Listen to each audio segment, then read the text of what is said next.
BJP और चुनाव आयोग मिलकर बिहार के गरीब, मजदूर, दलितों, पिछड़ों, आदिवासियों से उनके वोट छीनने की पूरी तैयारी में है और अधिकांश गोदी गिद्ध मीडिया इस पर मुंह में दही जमाए बैठा हुआ है।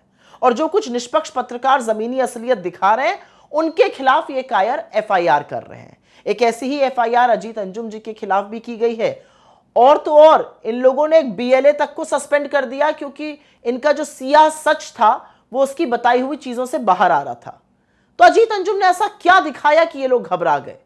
उन्होंने यही तो दिखाया कि बीएलओ फॉर्म भरने के लिए बेहद दबाव में है, रिजाइन कर रहे हैं। उन्होंने दिखाया कि बीएलओ बजाय घर जाने के मनमाने ढंग से दफ्तर में ही बैठकर मनमर्जी फॉर्म भरे दे रहे हैं, फर्जी फॉर्म भरे दे रहे हैं। उन्होंने दिखाया कि बीएलओ फॉर्म भरने के लिए वसूली कर रहे हैं। बीएलओ काफी हद तक खुद ही कंफ्यूज्ड हैं।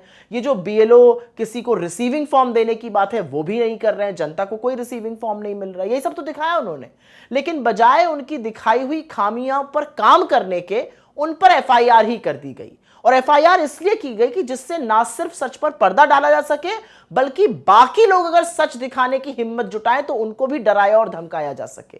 ये जो बीजेपी और जेडीयू वाले हैं, ये पूरी तरह से जानते हैं कि बिहार से सत्ता जाने वाली है। लोग मोदी और नीतीश कुमार से उब चुके हैं, गुंडा राज से उब चुके हैं, हत्या और भ्रष्टाचार से लोग त्रस्त हैं। और इसीलिए बिहार के लाखों करोड़ों पिछड़े, दलित, अल्पसंख्यक और गरीब आदमियों का वोट छीना जाए, यही सारी कवायद है।